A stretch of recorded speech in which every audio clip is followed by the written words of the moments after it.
began by looking at the fundamentals of communication, what makes communication a process, and in view of that, we looked at the elements that make up the communication process that will therefore enable communication to happen. We went on and we were able to look at listening skills. We say that this is a fundamental skill that you need to develop, especially as a student in an institution of higher learning. Most of the time, you'll be listening to your lecturers. There may be instances where you will be expected to speak, but most times you will be listening. And therefore, good listening skills that will effectively get you communication or information are vital to develop. And we said that we are not just taking this information for exam purposes, but we should make them something that we can apply. And as we do so, we'll be able to navigate our way around the world of academics and be able to make the most out of ourselves, especially in terms of our courses of choice. So we talked about listening, how to make listening effective. We also went on to look at study skills, and we said this was another area that we are tasked with as students, that we are expected to be able to carry out our own studying. And in view of that, we looked at some of the elements of a good study program, aspects like a study environment, and a study timetable. We talked about note making and some of the strategies that we can use in note making. We then looked at reading, and reading is what will get information to us because we cannot say that we know all that appertains our courses. We are getting into a new arena where we are learning new things regarding our area of specialization. And because of that, we need to get information that is captured in books. These books are in the library, and therefore we need to know how to engage in effective reading. I was able to take you through some strategies of reading that will help you become a better reader and be able to get information much better, like the SQ4R, SQ3R strategies. We have been able to look at the library as an information center, a place where when we visit, we are likely to come out with information. And we said the library staff have ensured that we are able to take minimal time looking for the information sources so that we can spend the most time with the materials, either in our rooms reading or in the library reading area, and get the most out of the books. And we talked about library classification systems. We talked about catalogs. We talked about the call numbers, and all those we said are strategies to help you be able to make the most out of your content.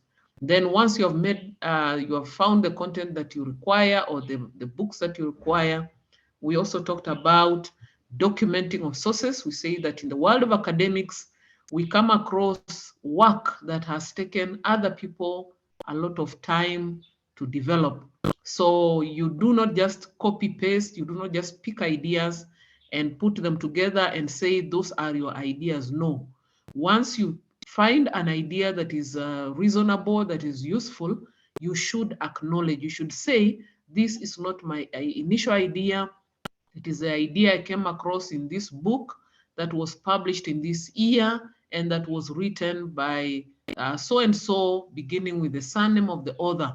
And later on in the referencing section, you'll be able to put down your references. And we said we prefer the APA, the American Psychological Association, referencing system that requires you to provide information in this particular format. You give the surname of the author, the initials of the author's names, the year of publication, the title of the material, the city of publication, and the publisher. And I remember taking you through how you can do that, either for a text with a single author, a text with two authors, a text with more than two authors. We looked at how to cite a journal, and we looked at how to provide bibliographic information for a text that has editors or that has an edition to it. So all that information, again, is found on the e-learning platform in our various topics. And I have made sure that they are open for you so that apart from just having listened to them, you can also go back and write those notes. You can be able to go back and do a discussion with someone alongside those notes, and you can be able to build up your knowledge base. So today we're looking at another very key skill that you need to develop in the world of academics, and that is the writing skill. So today we will engage in understanding the nature and purpose of writing. We'll look at a number of writing styles that you may want to exploit as you go along in the process of writing. We'll look at the writing process, what goes into writing. We'll look at aspects of academic writing because that is where we will put our greatest focus today. So when we talk about writing, we're saying writing is both an act, is both an art and a product. It is an art because the process of engaging in it is artistic in nature. You are able to play with words in a way that will be able to communicate and communicate beautifully or communicate effectively to your reader. It is also a product because what ends up at the end of your writing process is what we call writing as well. Like you're saying, I've written an essay, I've written a letter, I've written an email or an SMS. So the product is also called a piece of writing. Now, there are a number of definitions of writing that exist. I have chosen on Taylor 1984, who says that writing is a process of text production involving a dynamic interplay of content and language. What Taylor is saying is that when you are engaged in writing, you must, at the end of it, produce a text. The text I've said could be an essay, it could be an SMS, it could be an email, it could be even a short message, yes, but it should be a text. That means it's bringing out written symbols, it's making use of written symbols. Then he says that it involves a dynamic interplay of content and language, meaning that in the process of writing, there must be this interchange between content and language. There is a kind of a mix of content and language to be able to bring out the message. So writing can therefore be viewed as a process. And we have talked about processes a lot in this communication course. And when we talk about process, we mean it is something that is organized, that is systematic, that proceeds in a certain known direction. And we're going to be looking at writing as a process, or the writing process, later on in this lesson. And then we're saying it involves the use of a language. You cannot write unless you have a language. Even our forefathers who wrote on stones, who used images, those images were a kind of a language that was able to communicate to those that interacted with the information. And then when you're writing, there must be content which you wish to share. Writing is not out of the blues. It is usually driven by some information that needs to be shared between the writer and the reader. As a student in an institution of higher learning like Kibabi, why would you engage in writing? Or what would be the reason that drives your lecturers to provide exercises or tasks that require you to write? One is you write to respond to assignments, examination items, and assessments. So these are some of the areas where you will be expected to write. We do not have oral examinations in Kibabi. We have written examinations. Our assignments will most likely be required to be submitted in written form. So that is one of the reasons why you will engage in writing. Another reason is to establish what kind of knowledge or information you have been able to receive. You see, a lot of information is shared with you each day you go to class. Every time you have a lecture, some information is shared with you. And this information must be connected together to form some kind of what we call a knowledge base. So to be able to tell whether you have taken up this knowledge or not, then writing will be the means by which you show your uptake of knowledge. So it will be in the form of an exam, and of course the exam is written. So in the process of you putting down your knowledge, your understanding in response to the examination items, you are showing how much knowledge you have gained. And then number 3, writing provides a mirror of your reading habits. It is said that a good reader will also be a good writer. So if you hope to write well, if you hope to write effectively, communicate effectively in written, then you also must develop good reading habits. You must love the library. You must love reading of books. And that is what makes us the world of academics. When we talk about people in the academia, we are talking about people who have read books, people who have seen a lot of information. And so if you hope to be able to write and write effectively, then reading must also be done well. And so by looking at what you are, or by reading what you have written, one is able to tell whether you are a good reader or just someone who is passing time. And that is why when we're looking at reading skills, when we're looking at the library, I encouraged you to make it a habit of going to the library, reading books, borrow books in the area of your study so that you are able to understand even some of the terminologies used by people in your area of study. You're able to understand the kind of direction that your course area is taking, the new things that have come up, the new ideas, the new knowledge that has come up. And that will only be will only be found in the textbooks, in the journals that are found in the library. Number 4, writing is a measure of your intellectual quality. Your lecturer has no other way of establishing how intellectually capable you are except by what you have written. And that is why Kenya is an examination system where we do our examinations in written. Of course, it has its own weaknesses, but it is quite reliable in telling how much you know and what is your intellectual level. It is clear from what you have written that you are an intellectual or that you have weaknesses in terms of what you understand.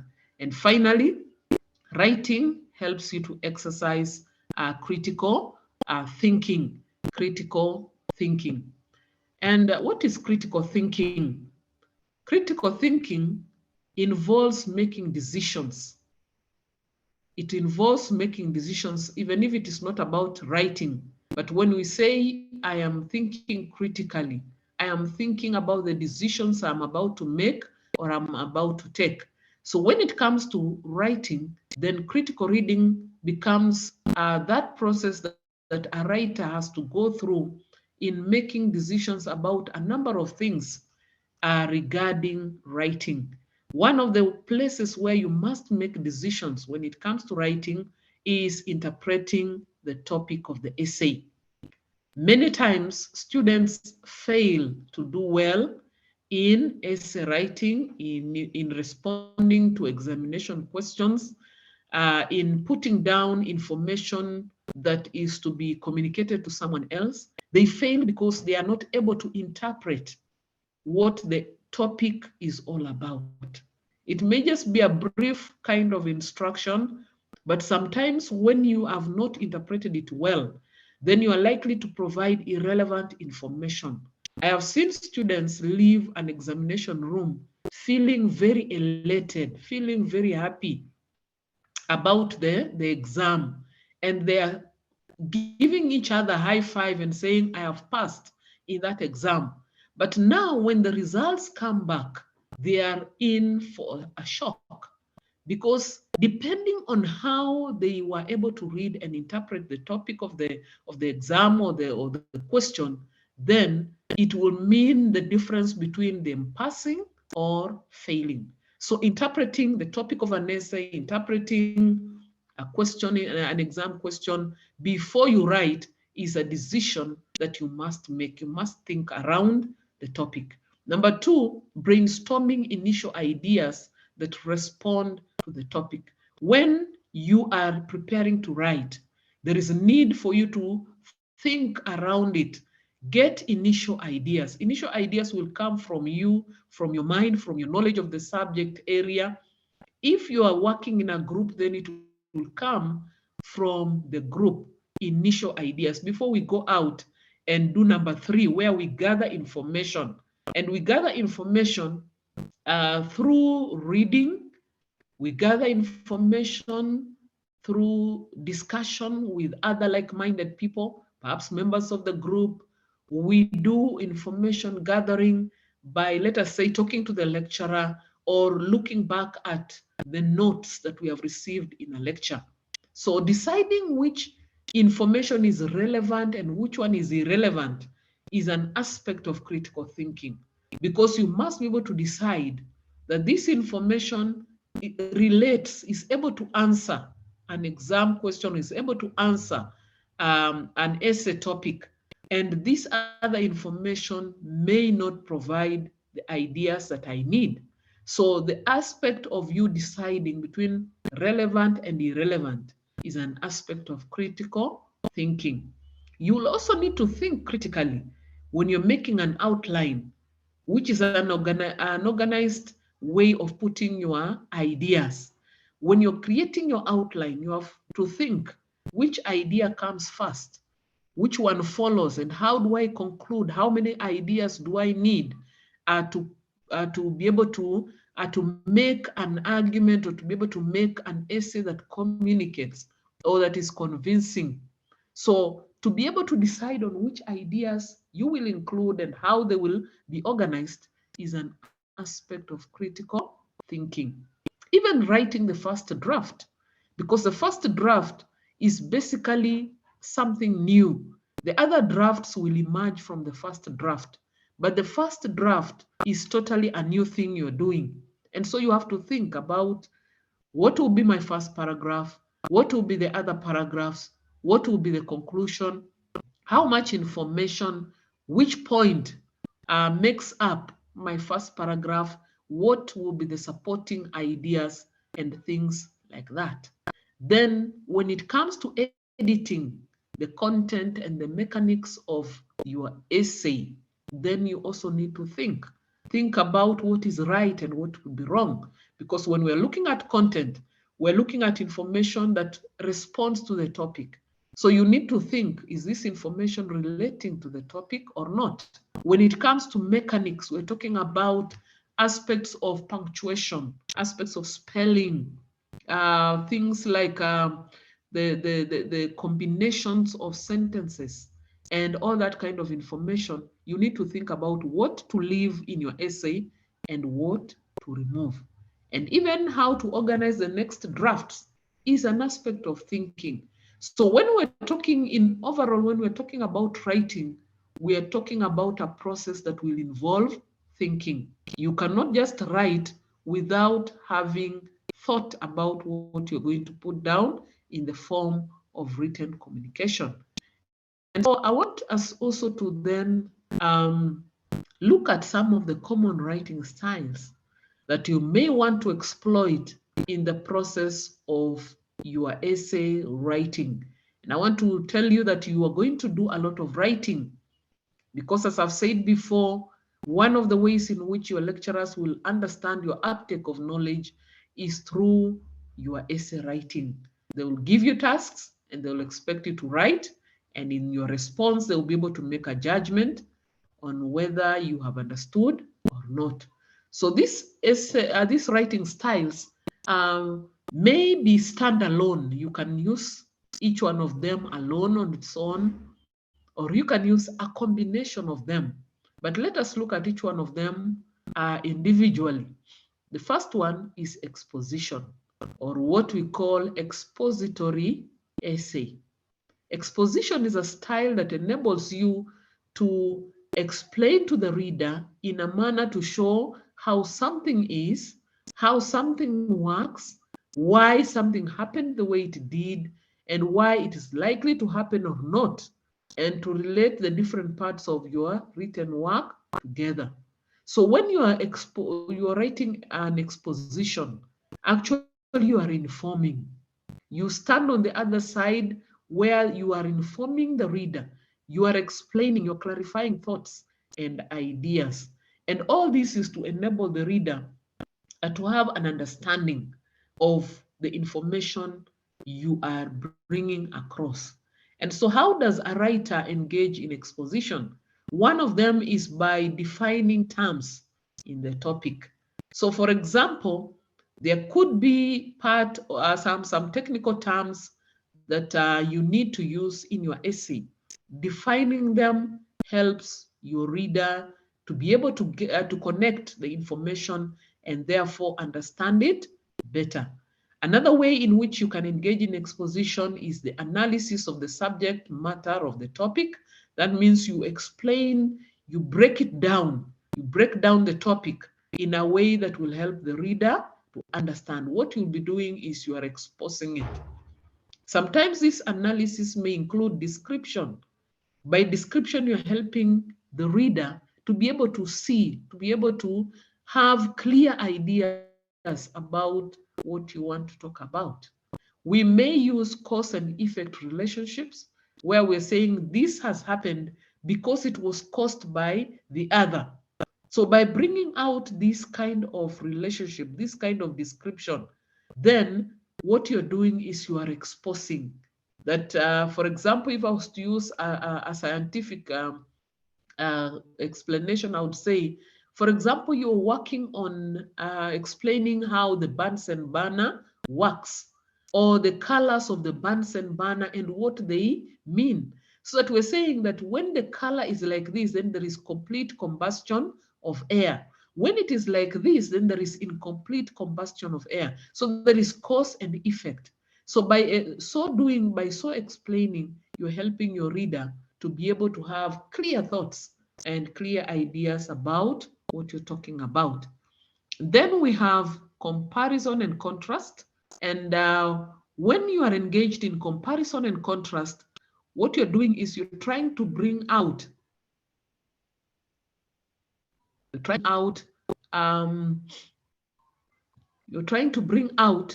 what is meant by this one aspect being similar to another aspect, or the differences in the two aspects. You're comparing and you're contrasting. Comparing two, bringing out the similarities, contrasting, bringing out the differences. So when you're engaged in exposition writing or expository writing, your intention is to inform, to explain, and to clarify ideas. And you will find this useful in the course of your studies. Then we have the second writing style, and it's called description. Description is much more common. It is writing that helps the reader to perceive things through the five senses. So the writer does put down information in a way to help the reader perceive whatever they are reading through smell, touch, hearing, seeing, and taste. And one of the great scholars of our times, Okoth Kombo, 1990, says that when writing a description, one of the great intentions, one of the great things that should be done is that the writer should select specific aspects to focus on. You don't focus on everything. Let us say you're giving a description of a ripe mango or the sweetness of a ripe mango. You will focus on the color of the mango. You may want to focus on the taste of the mango, the juice as it runs down between the fingers, as it goes down the throat. You are selective to help the reader see exactly what you want them to see. And then number two, when you're writing a description, it must be from the point of view of the writer. It is the writer who determines what they want the reader to see, what they want the reader to understand, the details. So they can focus on a certain direction, not that whatever thing they are trying to describe has no varied directions. They only want to focus on one because they want to bring it out. Let me give you an example. When we're talking about the issues of hunger in the northern parts of Kenya, those who write about this issue will mostly focus on the ravages of hunger. If it is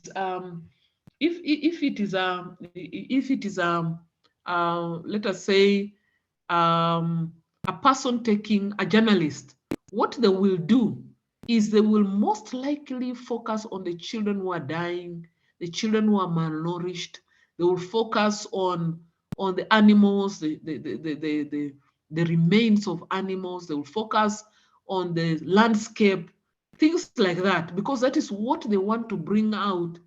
And their intention is to be able to stir up emotions of empathy, to cause the person who is viewing or who is reading to have a sense of empathy, to feel, and perhaps most likely giving some money to support the efforts of trying to provide food for these hungry people. So every time a person is writing a description, and you will do that a lot, the students in science area will do that a lot. The students in the nursing area will do that a lot, because when you're doing this, remember it is from your point of view.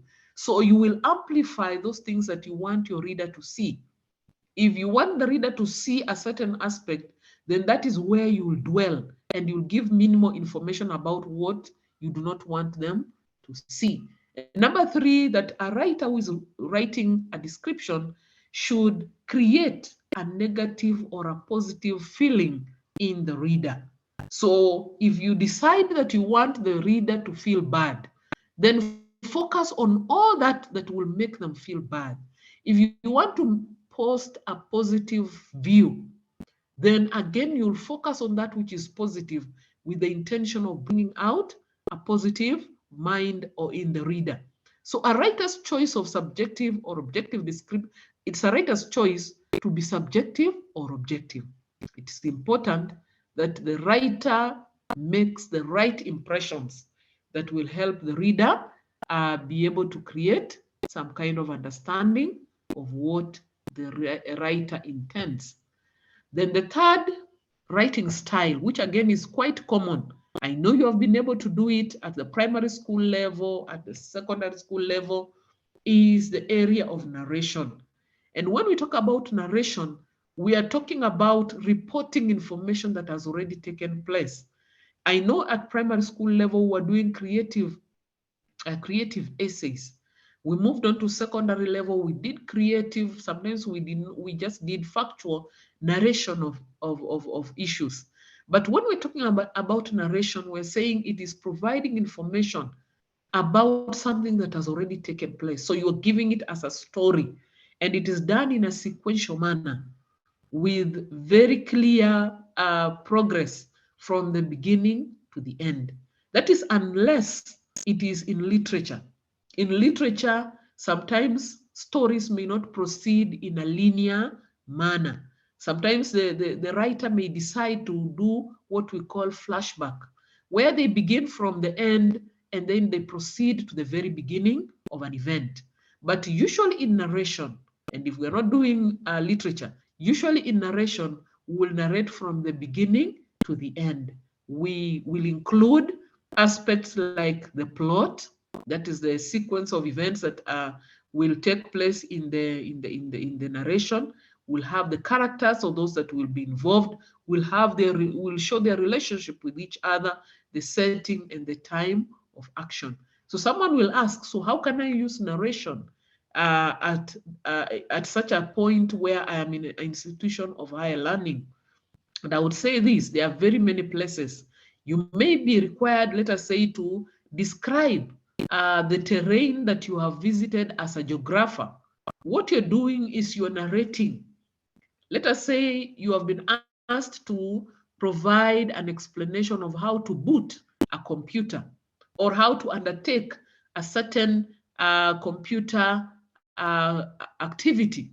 What you'll be doing is you will be giving a kind of a report of how this takes place up to the very end, where we realize what we intend to realize in terms of the topic that has been given to you. So narration is reporting, and we're reporting not things that are happening now, we're reporting something that is past. The fourth type of essay that again you will quite engage with is argumentation. And in argumentation, it involves the presentation of reasoning, evidence, logical evidence in order to convince the reader of the correctness of or otherwise of a given view. So in argumentation, you are trying to convince. And how are you convincing the reader? You're convincing the reader by providing evidence. This evidence should be logical, it should be convincing, it should help the reader be able to make a decision on either to agree with you or to disagree with you. And again, good writers, when making their argument, will ensure they make a claim. For example, that missing breakfast is detrimental to your health. So that is a claim. I have already made a claim, I've proposed. And then go on and give supporting evidence, reasons to solidify this argument. My argument is missing breakfast is detrimental to your health. Then I'll give reasons. Perhaps I may give 2 or 3 that will support my claim. I may go on to acknowledge what others have said. Perhaps there was somebody who said that it is not as bad as I am claiming, that missing breakfast may not kill you, but it will reduce your energy levels, it will reduce your abilities of reasoning, it will cause you to be lethargic, it will cause you to be restless and things like that. Then I may need to accommodate what other speakers have said. That is an argument. Accommodate what other speakers have said about the topic. My topic here is about missing breakfast. So I need to find out what have others said so that I accommodate them or I meet them at a certain level. If they say that they also agreed that it is detrimental to your health, then that is a point where we seem to be agreeing. But then they say missing breakfast will not kill you. I need to acknowledge that. For me, perhaps I'm saying missing breakfast will actually destroy your thinking ability. So those are some of the things that you can do in the process of argumentation. You're trying to convince the reader on the correctness. And you see, trying to convince someone is not an easy thing.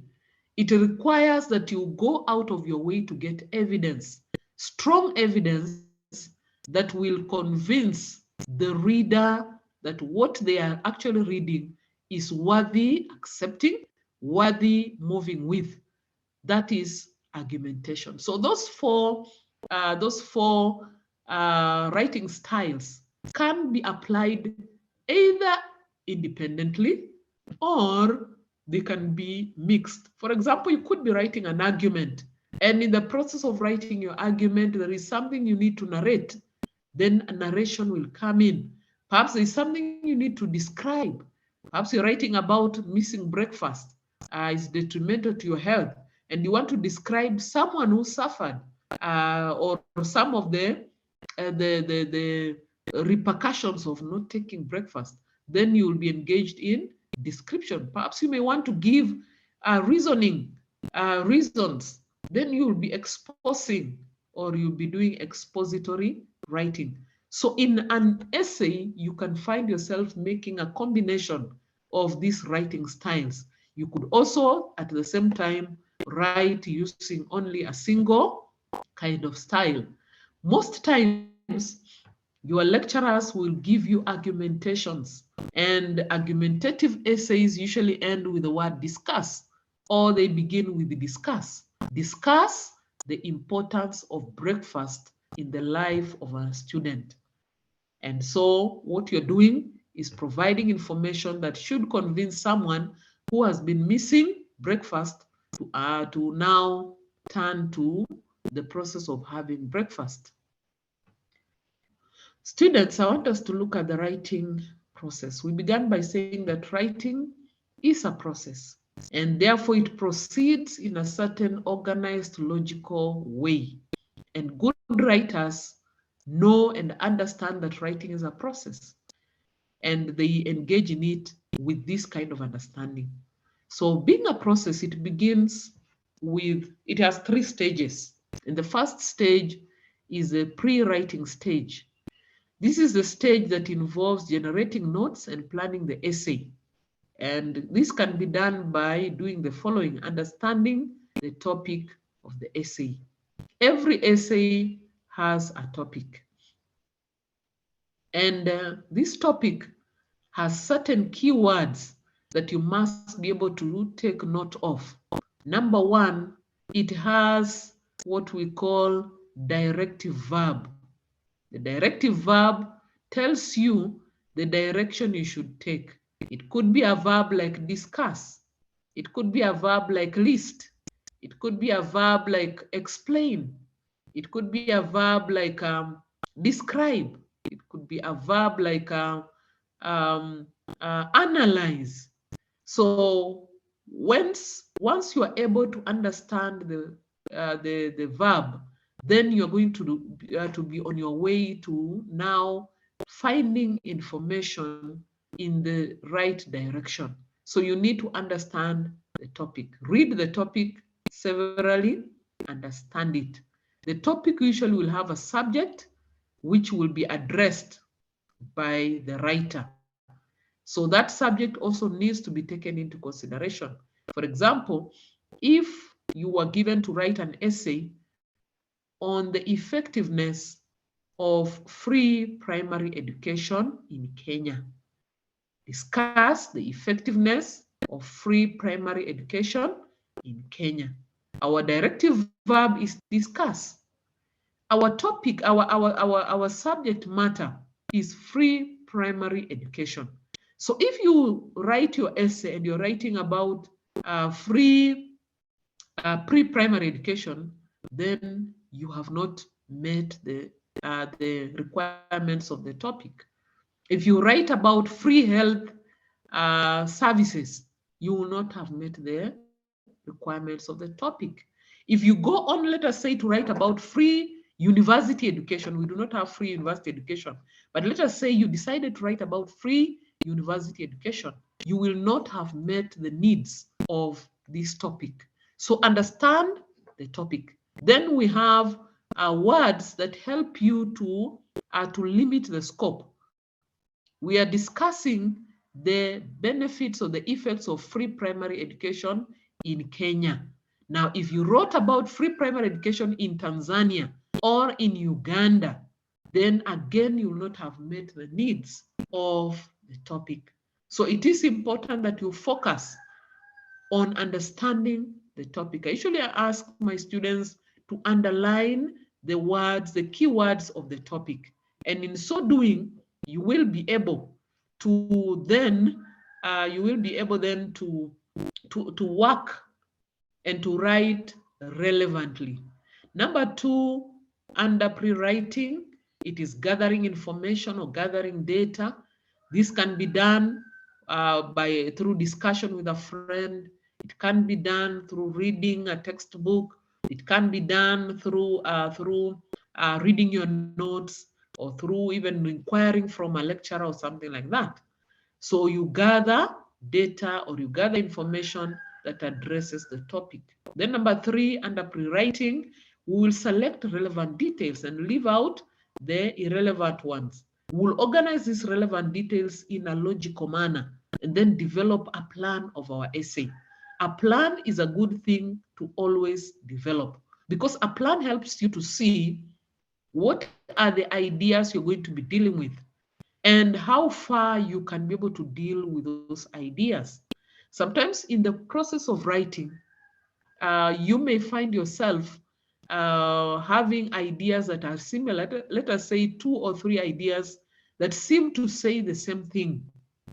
It's important that when you're doing a plan, then you can be able to see these ideas and you can be able to merge them into one. But if you don't have a plan, you will write, and in the end analysis, you realize that you are writing the same thing for 3 paragraphs and thinking that you had 3 different points. And that's why good writers will not begin to write unless they have an outline where they have listed the points that will form paragraph 1, paragraph 2, and like that up to the very end. So pre-writing stage is an important stage that one needs to engage in. Then we have the second stage, that is the writing stage. This is also called the drafting stage. It is a process where you combine ideas gathered from your reading to form a composition or an essay. And we're saying because you have developed your draft, it is possible for you now to put flesh to those bones, to the ideas that you had come up with in your reading and which you have then put down in your plan. So in drafting, you're putting the ideas together. You're putting in the grammar, you're combining the sentences and forming paragraphs and such like. Now, effective writers do not just do one draft. They do a number of drafts so that the second draft is an improvement on the first draft. And the third draft will be a better draft than the second one. And like that, until they feel satisfied that what they have is a good draft. It's important that you read and reread. And what is your intention? You want to establish, is what you're writing relevant to the topic? Do you have paragraphs that are adequate? Do these paragraphs seem to address the topic?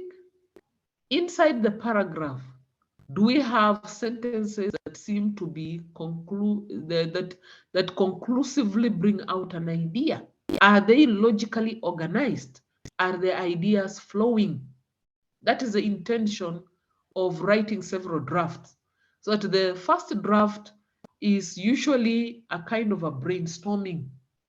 You're simply writing what is coming from your head. But later on, you begin now to clean it up. You begin to write better. You begin to improve it. Writing is a process that is called an iterative process. You write, you go back and forth. You clean and create. Now, usually sometimes when students are given a writing assignment by their lecturers, they wait for the last minute. Usually your lecturer will give you a written assignment that should be submitted after 2 weeks or within 2 weeks. What your lecturer is saying is that you need to present work that communicates. You need to present work which you have researched on that addresses the topic. And so when you present information that has a lot of typos, that has a lot of information that is not adding up, that is not well organized, then you are a candidate for failure. And so it's important that if you're working as a group on a written assignment, you agree to have a number of drafts The first draft, after it has been put together, sit as a group and revisit it. Read it through, try to see where it seems not to be communicating and correct that. That is a process of writing. Now, after you have finally agreed that the draft you have is the best, then you engage in what we call post-writing that involves revising. This is done through a process called streamlining. And in streamlining, you are revising. You are involved in what we call proofreading. That is, you check the overall structure of the essay. How are the paragraphs organized? Can paragraph 3 also become paragraph 2? Or can we remove paragraph 3 and move paragraph 6 to paragraph 3 and paragraph 3 to be paragraph 6? So you are looking at the structure of the essay. You're looking at how the sections are interconnected and basically trying to see whether the work can be able to communicate. Then we have what we call editing. And this involves checking the spellings, punctuation, errors of omission or addition of letters or words. You are engaged in trying to clean up the work. And this can be done individually. If it is an individual assignment, most likely your lecturer will not give you an individual assignment. Most likely they will give you a group assignment.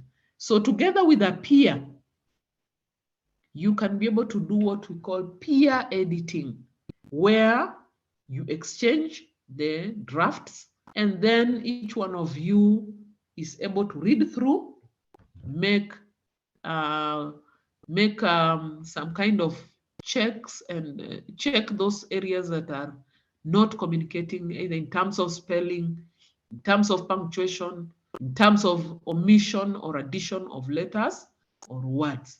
So when you have undertaken these 3 stages of the writing process, you will have a written text that can actually be presented for marking.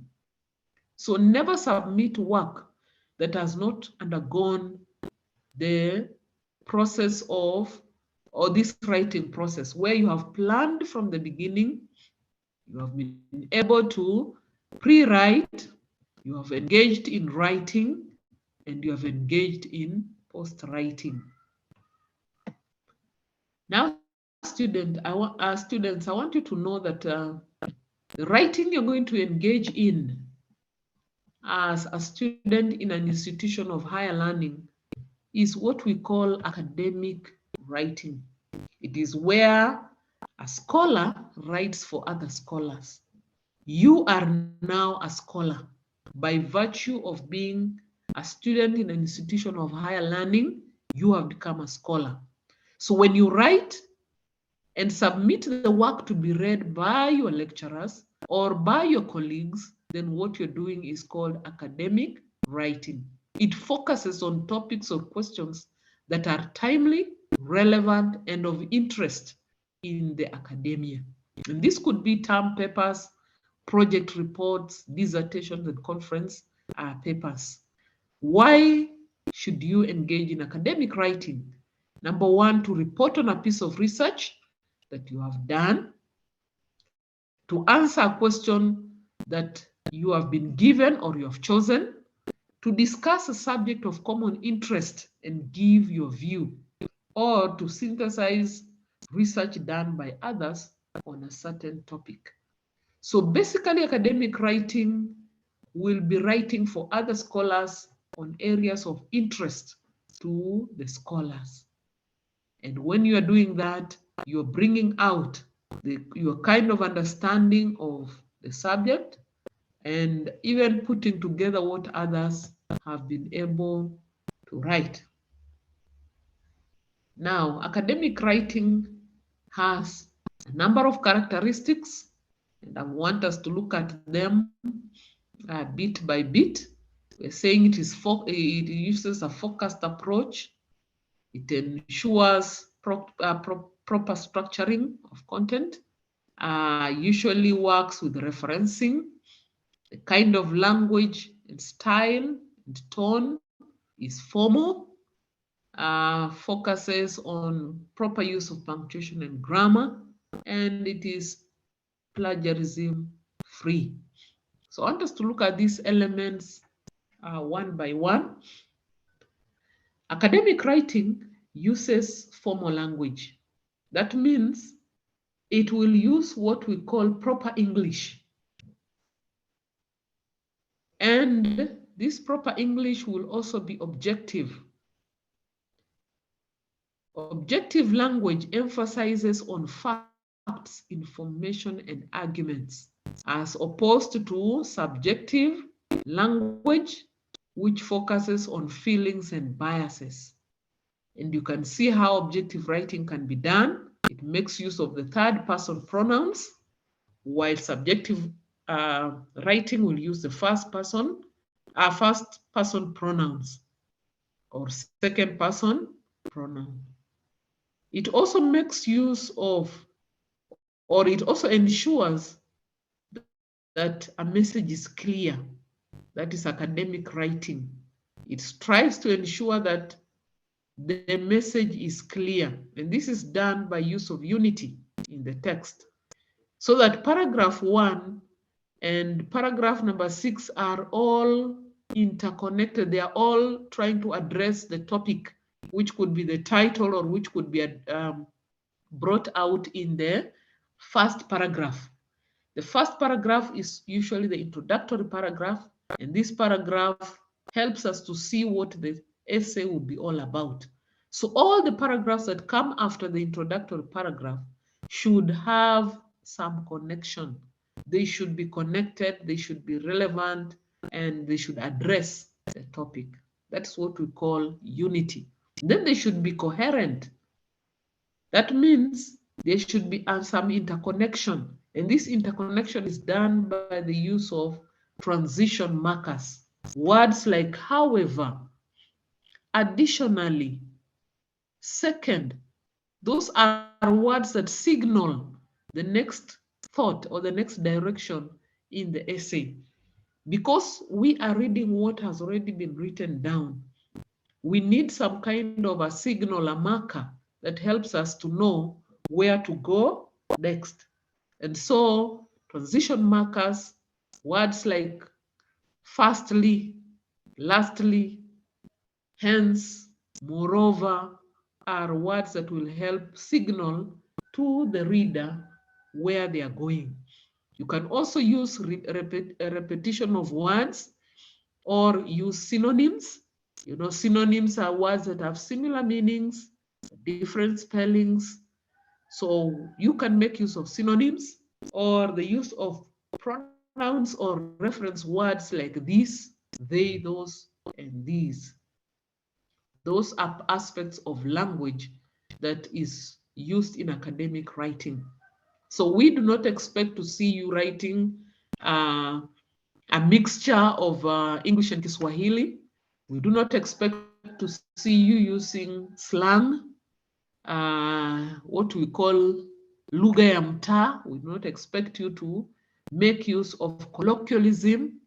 Words that are archaic are not part of academic writing. Academic writing is done in formal language, in proper English.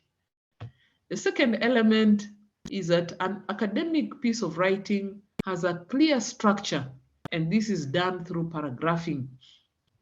I've provided a definition of what a paragraph is. Usually, sometimes writers think, and people think, students think, that a paragraph is 4 to 6 sentences. But I want to say that a paragraph is a group of sentences that will develop a single idea or theme up to a point where you are satisfied. It may not be too long, but it may not necessarily be between 4 and 6 sentences. It should develop the idea exhaustively. And a good paragraph will be structured like this.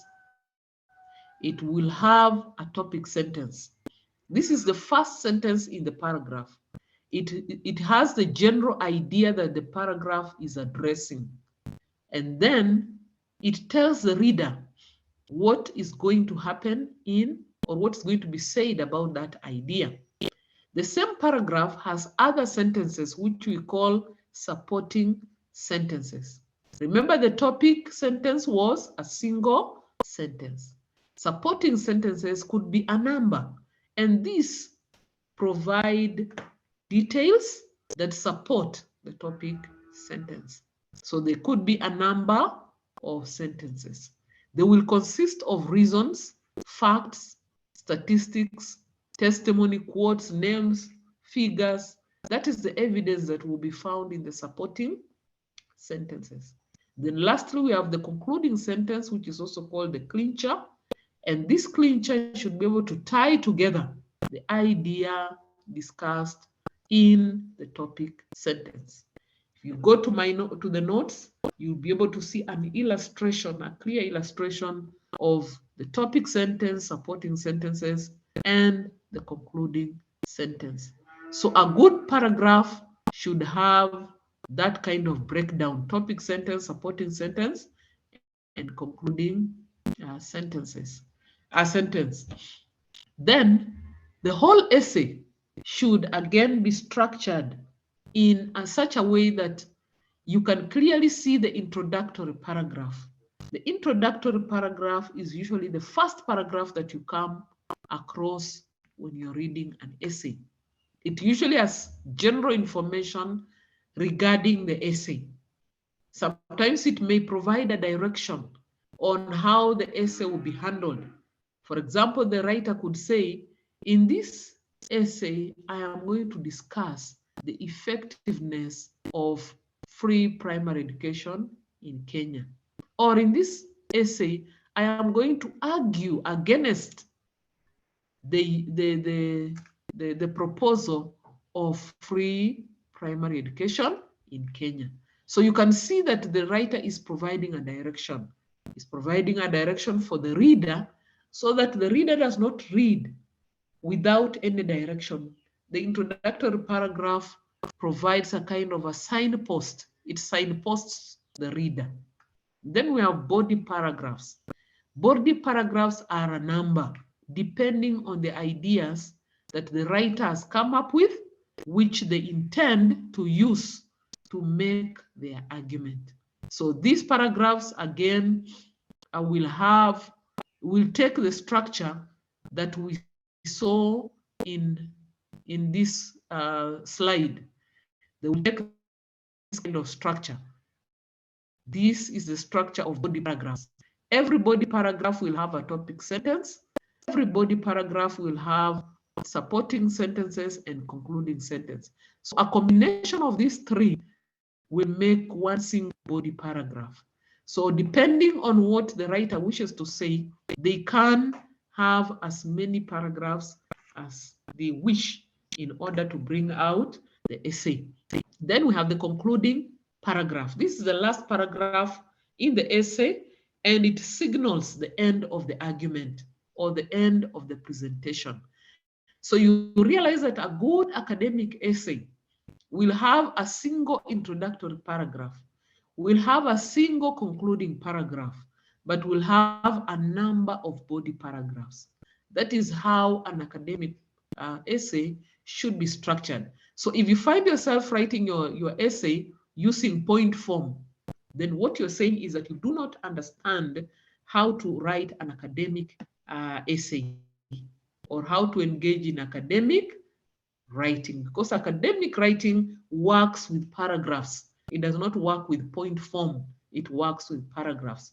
Every time you look at a question in an exam, for example, and the question says discuss, it means that you're writing an essay, and this essay should have an introductory paragraph, body paragraphs, concluding paragraph.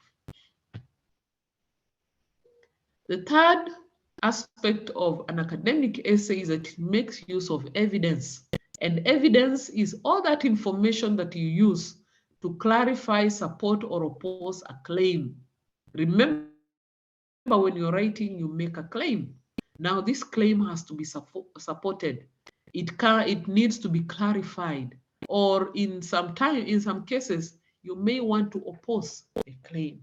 So what are some of the types of evidences that you may want to use? One are facts. This is information that has been proved and is not in dispute. For example, scientific facts, like the sun rises in the east and sets in the west. That is a scientific fact. It has been proven and it cannot be in dispute. So you can use facts, and these facts you may get them from your reading, or you may get them from day-to-day understanding and information that you have. Then we have what we call statistical evidence. Statistical evidence, and these are figures, the percentages, numbers that you can use to explain. For example, you can say 10% of students who have been in primary school have transitioned to secondary school. That is evidence. Or 3 out of 10 people in Bungoma County suffer from malaria. Those are statistics. Those are numbers and percentages. You can also use testimony. This is evidence given by someone who has experienced something, like an eyewitness account.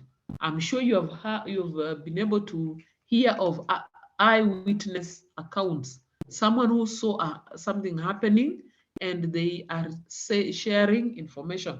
So let us say you're writing about the prevalence of malaria, and you have someone who actually experienced malaria or has suffered malaria, then that will be a testimony. You can have authority. This is evidence given by someone who, by virtue of their training, are respected in terms of their comments. For example, you're writing about malaria and you have a doctor in Bungoma level 5, level 4 hospital giving their statistics or giving their views, and they say malaria is one of the greatest diseases, or the most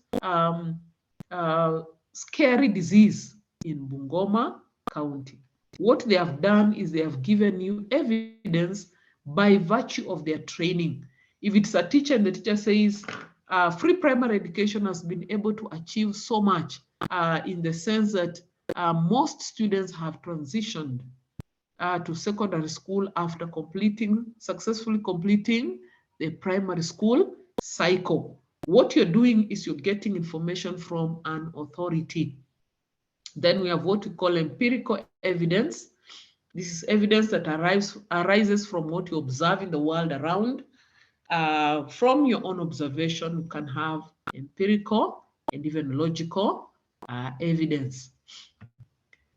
Number 4 is that academic writing is focused on correct referencing and citation. We already did a lot in terms of references and citation under library skills. And so a good writer, when they quote, they will provide the author, surname, date, and page, or year of publication and page. If they're writing a summary, again, they will do the same. They will ensure that they acknowledge any information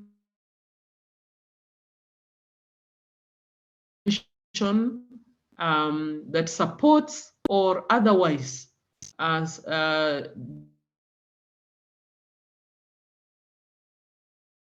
cited.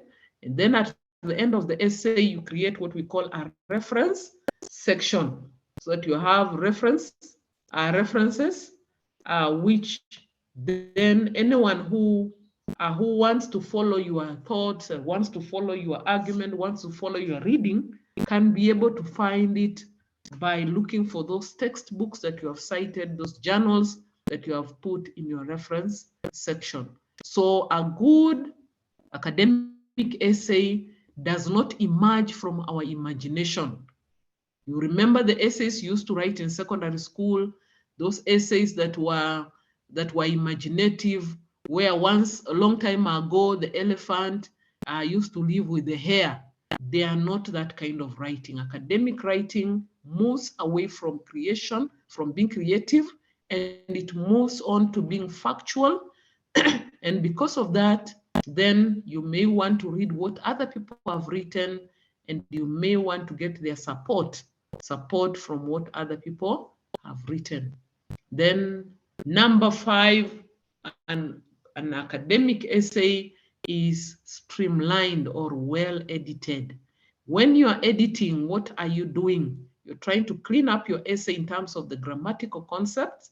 How have you used the nouns, the verbs? How have you used the punctuation marks? Have you used them correctly? Have you omitted them? Have you misplaced them? Because any positioning of a mark, a punctuation mark, can either communicate what you intend or miscommunicate information.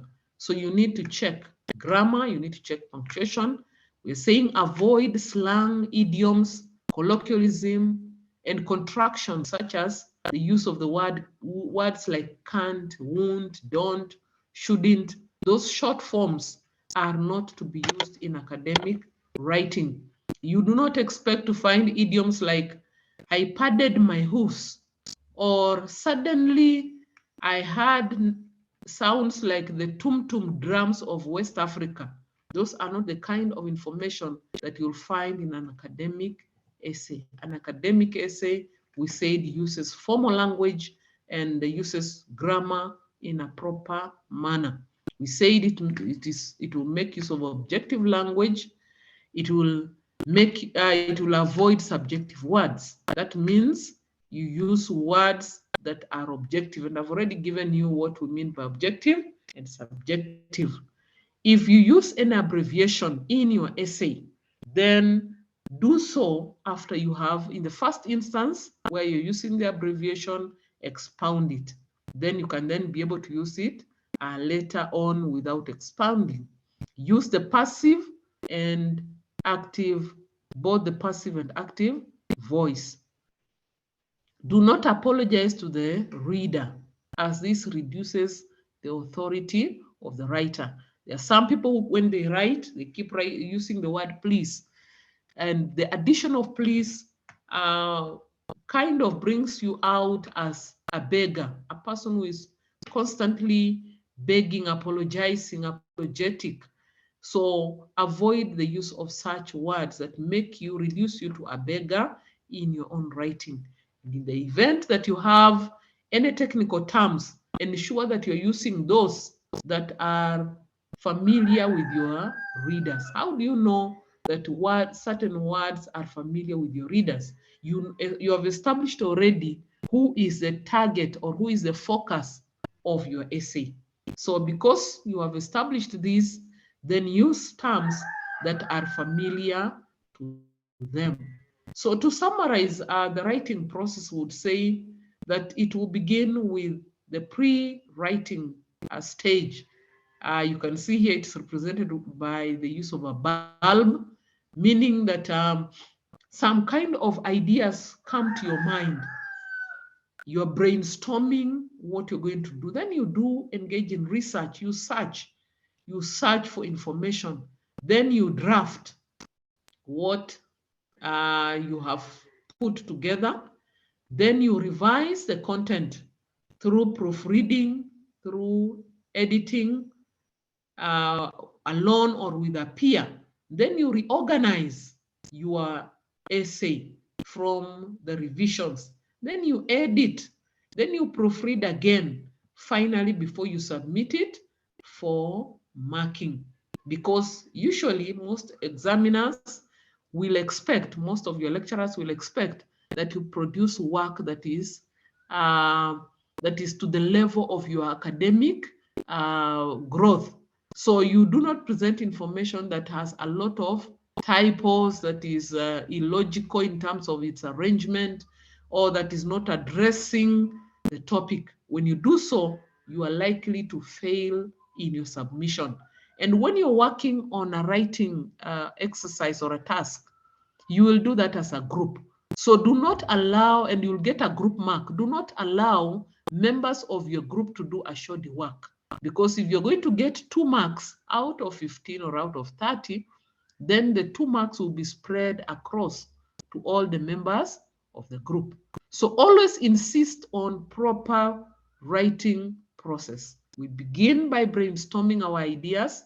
We try to think, what does this question want us to address? We reason around, we discuss. Then we go out and do research, gather information that addresses the topic. Then we now sit down and do the draft, first draft. We need to write several drafts after we have revised, after we have reorganized our information. We need then to go into the process of editing, proofreading to ensure that the material provides or meets the demands of the topic before you finally make the final copy and submit a clean copy. Always follow that procedure and you'll be able to make it in terms of your writing. So with that, I want us to end our lesson today. And thank you for being a member of our beautiful Kibabi University, where we have knowledge for development, and where we hope that by gaining this knowledge, you'll be able to improve yourself as a scholar, improve yourself as a person, improve yourself as a professional. Kibabi is the place to be. It is the best place. And thank you for your time. Have a good afternoon. We are left with one more topic, that is the examination skills. And after that topic, we will move on to undertake our CAT 2, which will be an online CAT. I wish to say that those topics that we did not handle, let me say this, just go through all the topics that we have handled this far, including the examination skills. I'll make it open after this. I'll make it open after this lesson. So make sure that you go through it, prepare yourself. Those who had problems with your gadgets, ensure that your gadget is up to it's in good shape. None of us will take your excuse that your gadget had a problem.